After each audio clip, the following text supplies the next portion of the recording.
Ya, Assalamualaikum warahmatullahi wabarakatuh. Hari ini kita akan melanjutkan materi tekanan pada zat cair.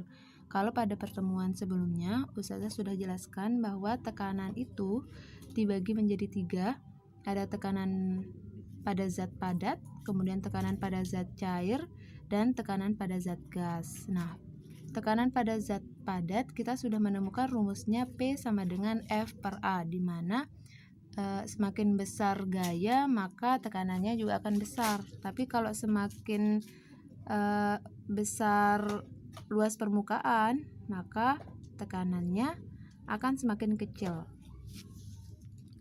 Ini rumus yang pertama yang kita dapatkan. Nah, pada pertemuan kemarin kita sudah membahas tentang tekanan pada zat cair, di mana rumus untuk tekanan pada zat cair atau tekanan hidrostatis itu sama dengan pH sama dengan Rho kali G kali H. Nah, ternyata pada tekanan zat cair ini kita akan mengenal beberapa hukum. Yang pertama adalah hukum bejana berhubungan, hukum Pascal, dan hukum Archimedes. Nah, untuk pertemuan kali ini kita akan membahas tentang hukum bejana berhubungan. Oke. Yang pertama adalah hukum bejana berhubungan. Di sini ada 2 gelas. Kemudian ada 1 gelas. 1 gelas ini diisi air. Nah, ketika diisi air ternyata ada ketinggiannya segini nih. Sini air. Ketinggiannya segini. Nah, ketika gelasnya dimiringkan kemudian diberikan kayak penyangga gitu, maka nanti gelas airnya bentuknya gimana? Ternyata airnya bentuknya datar dengan tinggi yang sama. Kenapa bisa seperti ini? Nah, inilah yang disebut dengan bejana berhubungan. Ketika berbagai macam bentuk gelas atau gelas yang sama kemudian dia dimiringkan, maka dia akan membentuk bentuk datar ya pada permukaannya, kemudian dengan tinggi yang sama. Contoh yang lain kayak gimana? Nah, di sini ada bejana berhubungan. Bejana berhubungan ini diisi air. Ternyata ketika diisi air tingginya sama nih.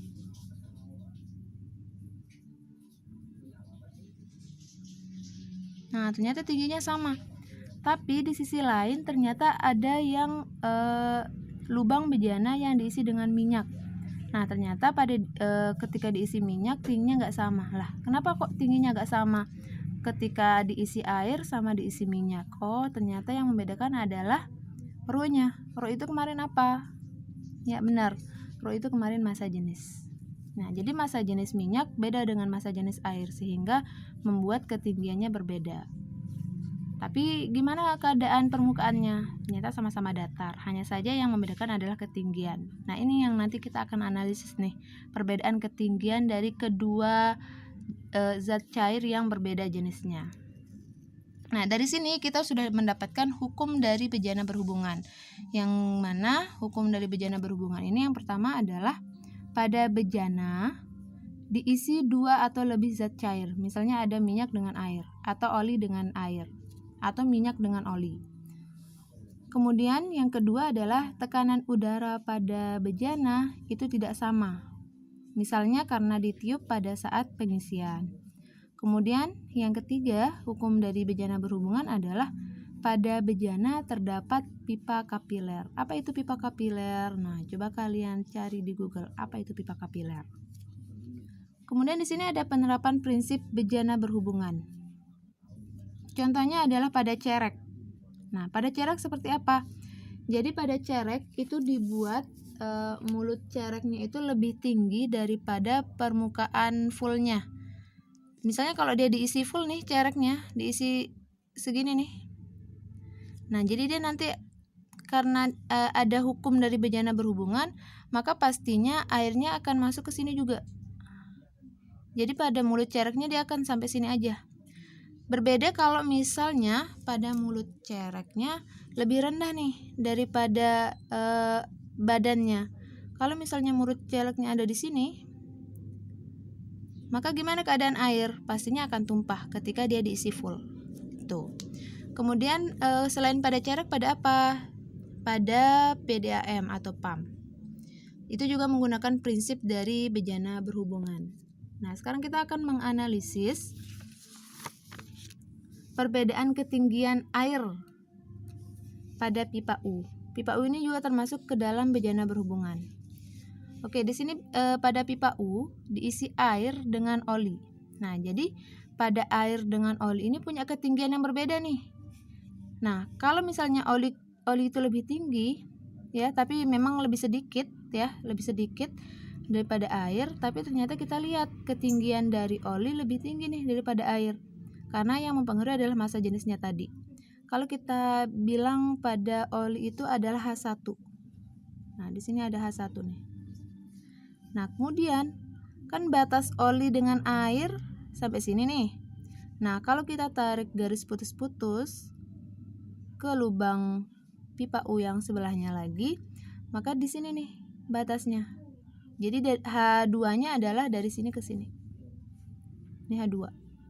Nah, kita udah dapat nih H1 sama H2-nya. Kemudian kita anggap bahwa oli itu punya tekanan, air juga punya tekanan. Maka oli itu mempunyai tekanan P1 namanya, sedangkan air ada tekanannya namanya P2.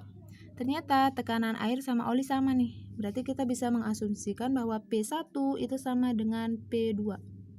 Nah, karena P1 sama dengan P2, ingat kemarin rumus untuk tekanan pada zat cair adalah P sama dengan Rho kali G kali H, ya kan?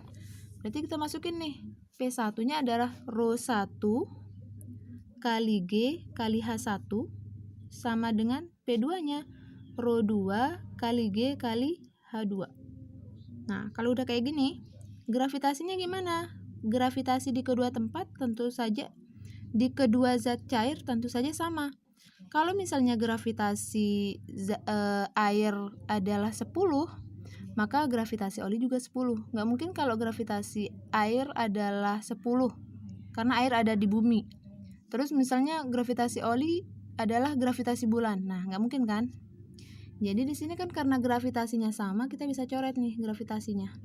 Sehingga di sini kita tulis Rho 1 kali H1 sama dengan Rho 2 kali H2. Nah, ini rumusnya. Nah, apa aja nih keterangan dari rumus-rumus ini? P1.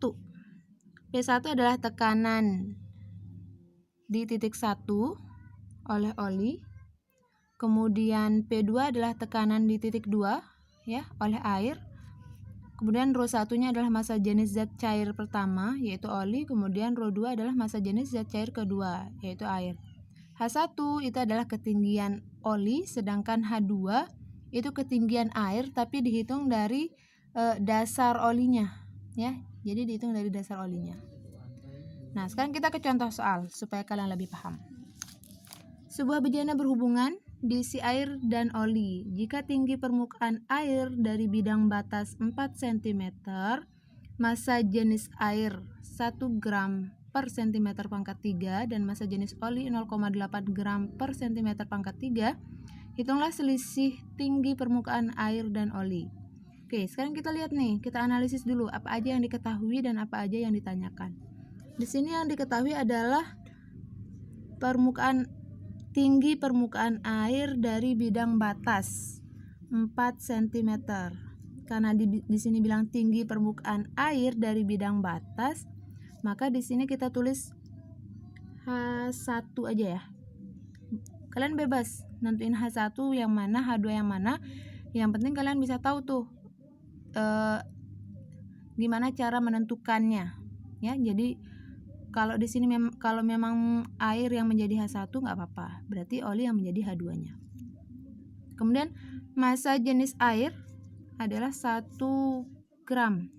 Karena air adalah H1, berarti di sini massa jenis itu kan simbolnya Rho. Berarti di sini kita temukan Rho 1. Kemudian massa jenis oli adalah 0,8 gram. Berarti di sini 0,8 gram adalah Rho 2-nya. Yang ditanyakan adalah selisih tinggi permukaan air dan oli berapa. Kalau selisih tinggi berarti kalau kita lihat pada analisis perbedaan ketinggian tadi, maka selisih tinggi itu yang ini nih. Ini kan permukaan air. Oke. Karena di sini kan tinggi permukaan air sampai sini nih. Kalau kita tarik garis putus-putus, maka dari titik yang ini ke titik yang ini itu adalah X-nya. Nah, itu adalah selisih ketinggian antara oli dengan air. Nah, sekarang kita coba di contoh soalnya juga kayak gitu. Jadi sebuah bejana berhubungan diisi air dan oli. Karena di sini ada hanya 2 jenis ya. Jadi kita paling gampang menggunakan bejana berhubungan dengan menggunakan analisis pipa U. Nah, di sini ada pipa U nih. Pipa U yang satu lubangnya diisi air, lubang lainnya diisi oli nih. Misalnya di sisi kanan diisi oleh oli. Nah, di sini oli nih. Di sini oli. Kemudian sisi satunya lagi air misalnya nih. Di sini air. Kalau kita tarik garis ya. Tarik garis nih dari dasar oli. Nah, garis putus-putus, kemudian kalau sampai sini ketinggiannya. Nah, kita udah ketemu nih. H1 H2-nya yang mana? Ternyata dari sini ke sini, tadi kan H1 nih. Dari sini ke sini H2-nya. Berarti yang mana nih P1 P2-nya? Ketemu. Titik ini adalah P1, sedangkan titik ini adalah P2-nya. Oke, udah ketemu ya. Kemudian kan yang ditanyakan selisih nih. Karena yang ditanyakan adalah selisih, kita bilang aja X gitu ya. Selisih tinggi ini kita bilang X. Nah, udah tahu nih yang mana yang diketahui, yang mana yang ditanya. Sekarang kita tulis.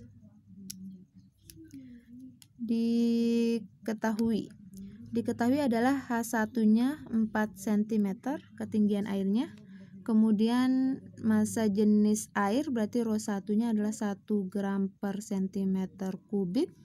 Kemudian Rho 2-nya ketinggian olinya adalah 0,8 gram per cm kubik. Kemudian yang ditanyakan adalah selisihnya berapa. Oke, kita jawab. Rumusnya apa? Rho 1 H1, Rho 2 H2. Di sini kan H2-nya belum diketahui nih. Ketinggian oli berapa? Nah, berarti kita cari dulu nih ketinggian oli berapa. Karena X itu yang ini. Kalau kita tarik garis putus-putus. Nah, dari sini ke sini adalah X-nya, selisih ketinggiannya. Jadi dari permukaan air ke permukaan oli itu berapa nih? Nah, itu selisihnya. Nah, itu yang akan kita tahu. Taunya dari mana? Berarti X ini adalah H2 dikurangin H1, ketinggian oli dikurangi ketinggian air. Nah, itu adalah selisih ketinggiannya. Karena di sini H2-nya belum diketahui, maka kita cari dulu H2. Pakai rumus yang mana? Pakai rumus yang ini. Rho 1 kali H1 sama dengan Rho 2 kali H2. Oke, kita masukin. Rho 1 kali H1 sama dengan Rho 2 kali H2. Rho 1-nya adalah 1 gram per cm kubik. H1-nya 4 cm. Kemudian Rho 2-nya adalah 0,8 gram per cm kubik. Kemudian H2. Nih ya. Yang ini pindah ruas, jadi H2-nya tetap diam di sini. 1 kali 4 adalah 4. Satuan yang ini bisa dicoret. Nah, jadi sisanya adalah 1 kali 4 cm per 0,8 sama dengan H2. Oke, sampai di sini paham? Untuk menghilangkan koma berarti yang di atasnya kita kali 10, yang di bawahnya juga kita kali 10. Ini kali 10, yang ini juga kali 10. 4 kali 10 sama dengan 40, 0,8 kali 10 sama dengan 8. Dari sini 40 dibagi 8 cm sama dengan H2. 40 dibagi 8 berapa? Ya, pintar. Jadi H2-nya sama dengan 5 cm. Nah, kita udah ketemu nih H2-nya sama dengan 5. Berarti sekarang kita bisa cari X-nya. Nilai X-nya berapa? Nah, X itu sama dengan H2 min H1. H2-nya adalah 5 cm, H1-nya adalah 4 cm. Berarti 5 dikurangi 4 sama dengan 1 cm. Jadi selisih ketinggiannya adalah 1 cm. Gitu ya. Oke, supaya lebih pahamnya lagi nanti kita akan latihan. Baik.